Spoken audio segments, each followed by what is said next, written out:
Hi, welcome to Skip's Corner, where I cover Nashville's baseball history and events and introduce you to players, coaches, and other fans.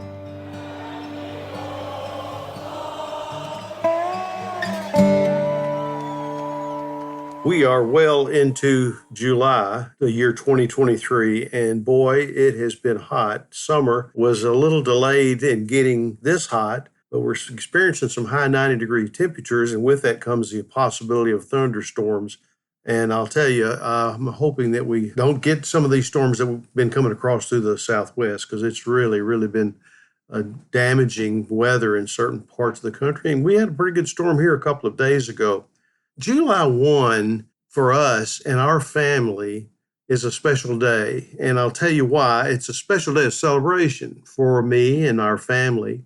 In 1928, our dad, Virgil Nipper, was born. And he taught my brother, Jim, and me so much about family and church and sports, but especially baseball.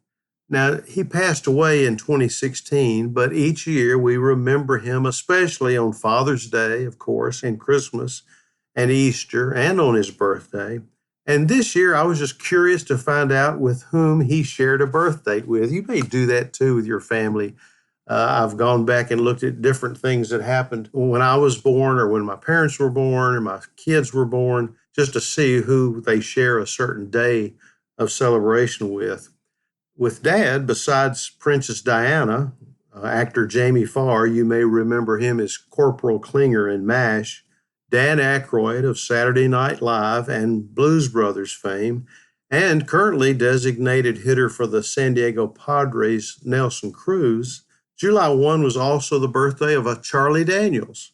No, not the one of The Devil Went Down to Georgia and country music fame, but one who played in the major leagues. Charlie Daniels, the baseball player, was a right-handed pitcher, an outfielder in 3 games, yes, just 3, and I'm sure you've never heard of him.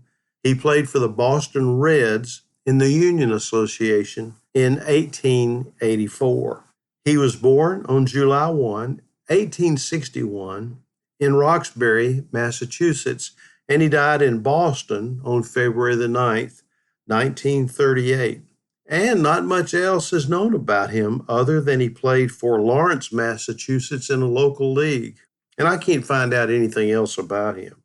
Another baseball player with a July 1 birth date is Cletus Elwood Boots Poffenberger. And unlike Charlie Daniels, the baseball player, he has a Nashville baseball connection. Arguably the most famous baseball team in the history of Nashville sports, the Nashville Volunteers of 1940 in the Southern Association, also known as the Vols, were voted the 47th best minor league team of all time in the 100th celebration of minor league baseball in 2002. Author Austin Gisriel celebrates its heroic bad boy pitcher in a book called Boots Poffenberger, Hurler, Hero, and Hellraiser, and it was published in 2014 by Summer Game Books. He finished the season in spectacular fashion, not Austin, but Boots Poffenberger, with a 26-9 record. Now, at the time, that was the most wins by any pitcher in the Southern Association since 1901. Now, with the huge advantage of sorting through scrapbooks kept by Boots' first wife, Jo, and made available by Poffenberger's grandson, Jeremy Node, Gisriel thoroughly examined the life of one of baseball's unruly children. And this journey of Poffenberger's life in baseball, even with his garish attitude, is a pleasurable one. Gisriel describes the overweight pitcher in easy fashion, allowing the reader a view into those well-kept scrapbooks. He thoroughly details Poffenberger's life from his hometown of Williamsport, Maryland, through sandlot ball, military service, and ultimately professional baseball and retirement. Now, here's the story about Boots. He was, what I said earlier, was unruly, and Austin does a great job of telling about that. And I'm going to key in on most of the Nashville baseball part of this, but if you ever get a chance to read this book, go get it. It's a good book. Having been declared ineligible after his antics perturbed both the Detroit Tigers and Brooklyn Dodgers management, Boots Poffenberger's three-season four-way into his major league career ends. Nashville manager, though, Larry Gilbert, takes a chance on the affable Poffenberger, purchasing him from the Dodgers in March of 1940 when no one else would have him. Austin writes, the Vols were skippered by Larry Gilbert, who had become part owner of the club after managing New Orleans for 15 seasons. There, Gilbert developed a reputation as an effective handler of eccentrics, flacks, and troublemakers. Now, Poffenberger's success culminates in Nashville. It was then and there that he found his best success with one of the best minor league teams of all time. And Austin writes, Boots Poffenberger, of course, led the league in wins with 26, becoming the first volunteer hurler to notch at least 25 in a season. Boots appeared in 37 games and, remarkably, received a decision in all but 2 of them. His .743 win percentage was first in the league. At an end-of-season banquet held at a local supper club for the 1940 club, Nashville Banner sports writer Fred Russell sings Boots' praises for what he had meant to the team. I mean it with the utmost sincerity when I say that Poffenberger's reputation is unfair to him, and as this season has proved, he has been the victim of major league operators and managers' own deficiencies in what should be a prime requisite of their job, handling men.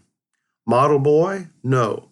Bad actor? I have known 10 dozen ball players who were bigger problems than Poffenberger. Now, Russell's words were very wise, although I think maybe he overplayed it a little bit. He loved Larry Gilbert and how Larry Gilbert could handle players, and he was certainly right about describing him that way. But 7 months removed from the glowing tribute given by Russell, the wrapping comes off of the package.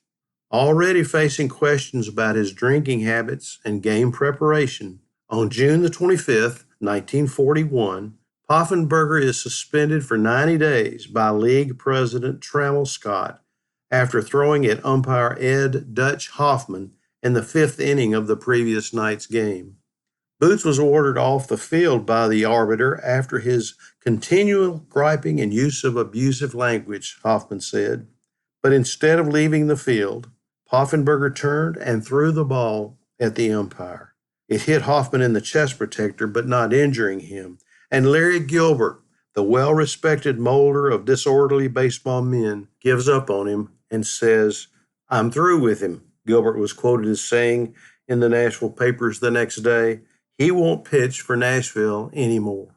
Well, his time in Nashville parallels every aspect of Poffenberger's baseball career. Boots Poffenberger, Hurler, hero, hellraiser, is a quality description of this up-and-down life. This account, this book written by Austin Gisriel, finds tempo in Boots' visits to the major leagues and ends in some humility in his failings. Boots had become lost in baseball lore until Gisriel brought him out of his slide to obscurity. In this book, I recommend adding it to your Nashville Baseball and Southern History bookshelf. By the way, Country Music Hall of Fame member Charlie Daniels is buried only about 400 yards from our house in Mount Juliet Memorial Gardens. And when I walk our dog, Sully, we return home through the cemetery and see the beautiful marker there. So I've got to give tribute to Charlie Daniels, got to give tribute to Austin Gisriel, and certainly for Dad and all those who celebrate a July the 1st birthday.